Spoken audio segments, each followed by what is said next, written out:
Welcome back. Hillary Clinton's campaign on track to raise $45 million in the first quarter of her 2016 run. But as Hillary stays on the campaign trail to garner votes, the State Department is gathering her emails, making another document dump last week with some new revelations over how close she really was to confidant Sid Blumenthal when the administration knew she was using her private email account. Team Clinton, however, just passed the latest document dump off as some light, sometimes pretty funny stuff, actually. I want to bring in our panel. Ed Rollins is the former principal White House advisor to President Reagan. He has been a longtime strategist to business and political leaders. He is a Fox News political analyst. Judith Miller is adjunct fellow at the Manhattan Institute for Policy Research. She's a Pulitzer Prize-winning author and journalist and a Fox News contributor. And Don Peebles, founder, chairman, and CEO of the Peebles Corporation and former National Finance Committee head for President Obama. Good to see everybody. Thank you so much for joining us. Don Peebles, let me kick this off with you because I think the supporters of Hillary continue to say, look, she has to be able to communicate that all this stuff is no big deal, that the document dump doesn't matter, that the foundation and money going to the foundation while she was Secretary of State is small potatoes. Do you think she'll be able to do that, convince American people? I do. I do. You've got to think about the Clintons. For 30 years, they've lived in controversy. When President Clinton ran for the nomination initially as a Democrat, there was controversy surrounding him, and he weathered the storm. The big thing with the Clintons is they're not going to run away. They're not going to back down. They're going to weather the storm, and they are the best at weathering political storms. I don't think there's anybody out here in the political world that's more comfortable in that zone. So I'm confident that they'll get through it. Hard to argue that point, Judy. No, I agree. I mean, look, the email thing humanized her a little in terms of making her vulnerable. You know, she wasn't sure where she was with Obama. Was she getting invited to the right meetings? This other stuff, her closeness to Sidney Blumenthal, is that really a surprise to anybody who's been watching the Clintons for a long time? That's a deep, long-standing relationship. He was going to go on giving her advice no matter what. I don't think it's affecting her standing and ratings at all. But do people understand that this is a person that the Obama administration had banned from actually that working? may be a mark in her favor at this point. Ed, what do you think? I agree with Don that the Clintons have lived in controversy, but the country's lived in controversy when they've been in the leadership position. And I think the only thing this is doing is distracting her campaign from getting out what it is that she wants to talk about. Yeah. Economic. I mean, she's been in the business now for 4 months. It's been a pretty mediocre campaign other than raising money. She's done a very effective job of that and will continue to do a very effective job. This is a very long campaign. She's going to be the nominee. There's obviously a protest vote that the senator from is getting big, large crowds. But at the end of the day, she will basically be the nominee. She's plenty of time to face off against Republicans, whoever that may be. And right now, we've got a big Donnybrook going on our side. Yeah, it's interesting that Bernie Sanders has been commanding the presence and getting the audiences that he has been getting. That's why she's probably going all the way to the left on a lot of these issues, because she's got lefties like Bernie Sanders and Elizabeth Warren sort of breathing down her back. Isn't that right, Don? Oh, yeah. Well, look, the Democrats have a similar problem that the Republicans have, right and left, and they pull.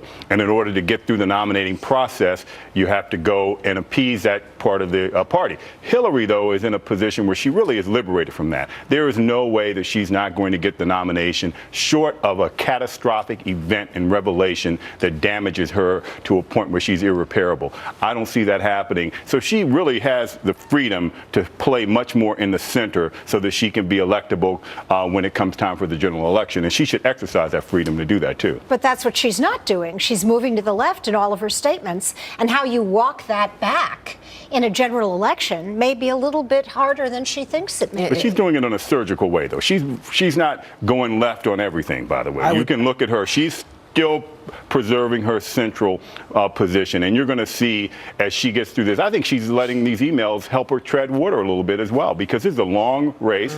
And the less she has to weigh in on other issues, in fact, it's better for her in the general election. I would trade 2 Bernie Sanders and 1 Elizabeth Warren for Donald Trump. If Donald Trump could go on their side and create a little chaos, I'd be very happy.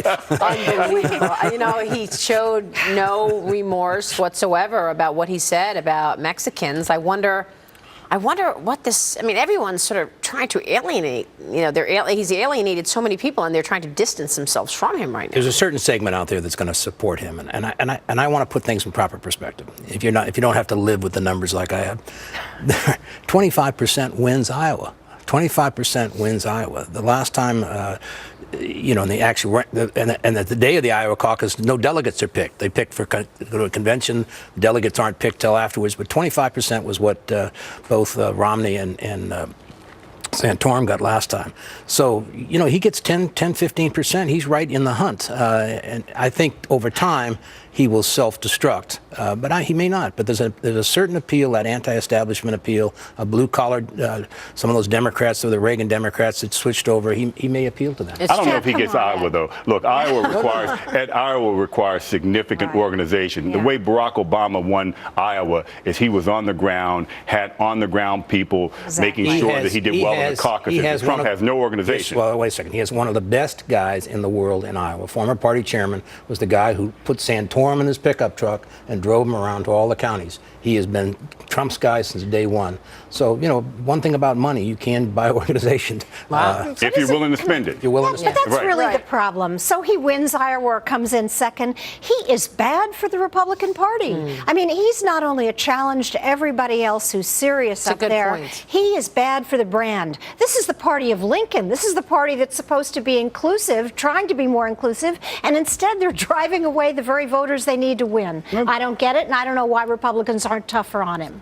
Look, Arnold Schwarzenegger, my wife and I went to see The Terminator last night, the new Terminator movie. And there we are, it stars the governor of California. Right. And so I remember when Arnold was running to unseat Gray Davis, people laughed at him. He won. And not only did he unseat Gray Davis and win, he got reelected. And during that time period, there was talk about him being president and talk about a constitutional amendment to remove the restriction of where in order to be eligible to be president, you had to be born in the U.S. So if the Terminator can win, Donald Trump could be the Republican nomination. As a Californian, longtime Californian, I wish he would have made Terminator 3 before he became governor.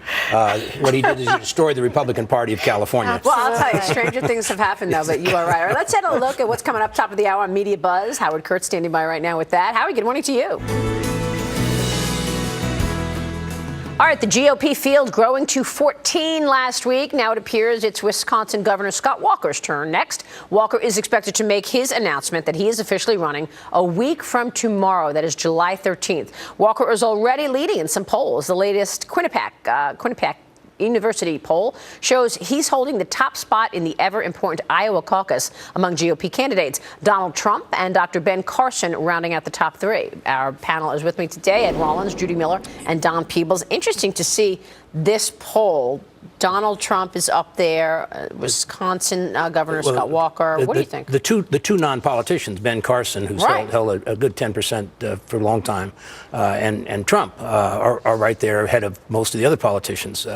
Walker has a solid relationship and a good campaign on the ground there, so I would expect him to be the favorite the rest of the way. But you can move quickly in Iowa. And as I said, it's 1,700 precincts, 50,000 votes will win it for you. There's a lot of people can come forth. The national polls don't matter at this point in time. It's really Iowa, New Hampshire, South Carolina that matter. I see. Well, look at the CNN poll, because the CNN poll shows Jeb Bush in the lead, followed by Donald Trump, followed by Huckabee, Ben Carson, Paul, Walker, Rubio.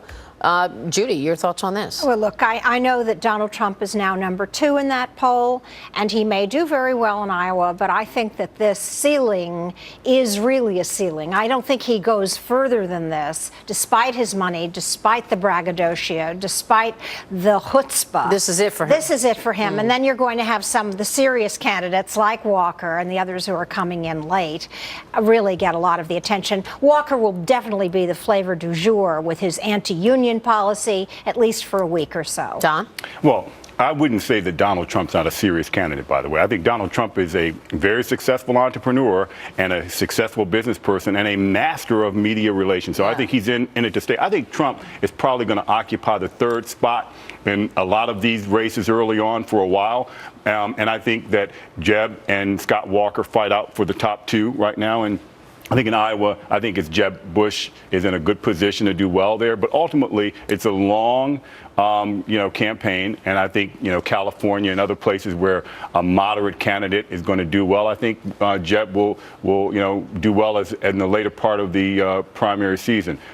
I just don't think that you've got 14 candidates, soon to be 15, and possibly 16, and so it's a smorgasbord of candidates right now. So who can make up their mind? Well, you wonder if, in fact, the number of candidates is actually hurting the GOP, or does it help because people feel like there's a bench? I don't know. No, it would be helpful if each of them had a forum.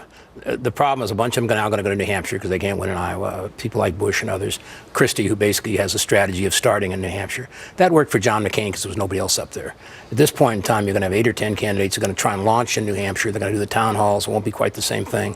But it is a primary, at least. And even though independents and Democrats can vote in it, it's more of an election. The caucus is a very unique system, and obviously it doesn't matter a whole lot at the end of the day. But it's difficult to ascertain what the platforms are when you have so many people running. There's no question about it. You know, I mean, so how do you differentiate yourself? What are you running on? Look, at the same time, I still don't know that we know what Hillary is running on, by the way, Don. I mean, she has said that she's running for the average guy and gal out there, but we haven't heard her really give us a sense of foreign policy, of the Iran talks, of ISIS and degrading and destroying them. So what do you think? I think that she will carve out this area that is the topic of the moment, and that is income disparity and wealth disparity. That will be and her platform. I think that'll be a big part of her platform, and it'll allow her to carve out a place in the center because she'll be pro-business, and it'll be a private sector approach to solving this income inequity, a partnership between the government and the private sector. But I think that'll be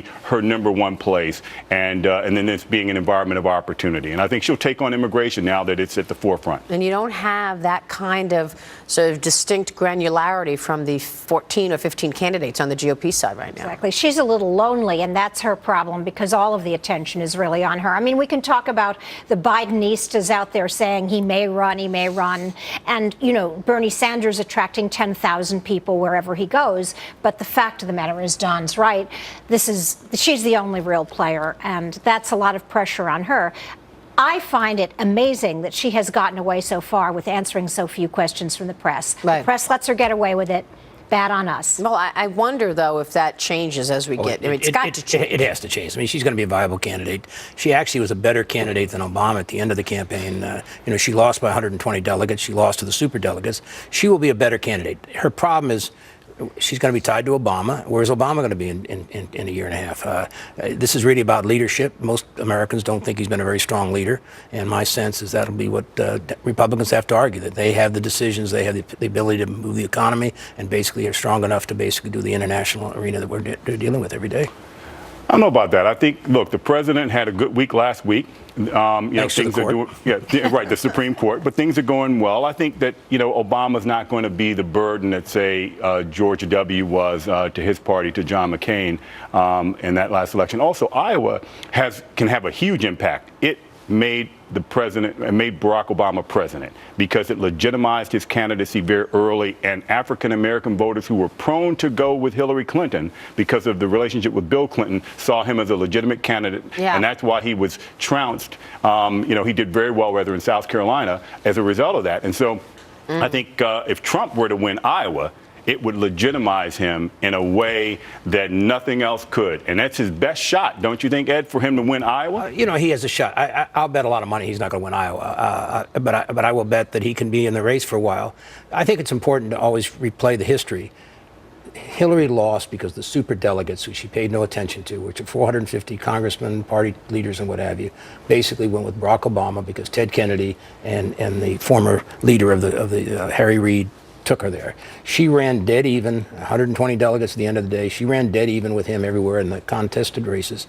Iowa was important to make him a viable candidate.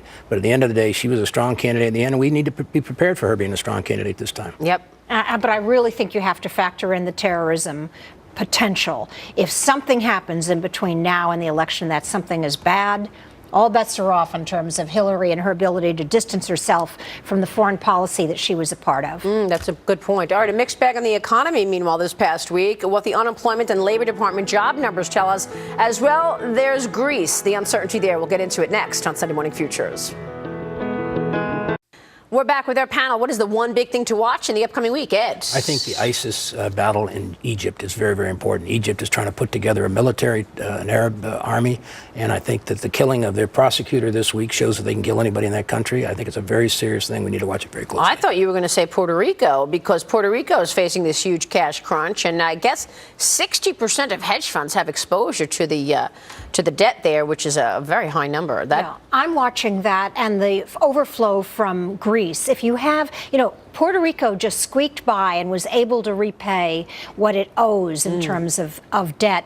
Greece may not be, or they may be, but those two things together highlight the financial instability across the board. I'm looking at what happens after the referendum and what the EU does about Greece and the Greek-like other countries. That's going to be impactful. Don, what are you looking at? A poll coming out in the next 2 weeks showing Donald Trump leading in one of the key primary states. Come on. Oh, I believe that is extremely possible. He's in number 2 position right now, fighting, and he's still in it, and he's not backing down, and we're still talking about him. All right, I'm going to be watching Greece. I'm with you, Judy. The IMF says Greece needs 60 billion euros in new aid. That's about $80 billion. We'll be watching the results of that referendum. That'll do it for us for today. Thank you so much for joining us, all of you on the panel. Happy 4th of July, everybody. I wish you a safe and happy weekend this holiday weekend. I'm Maria Bartiromo. Thanks for being here.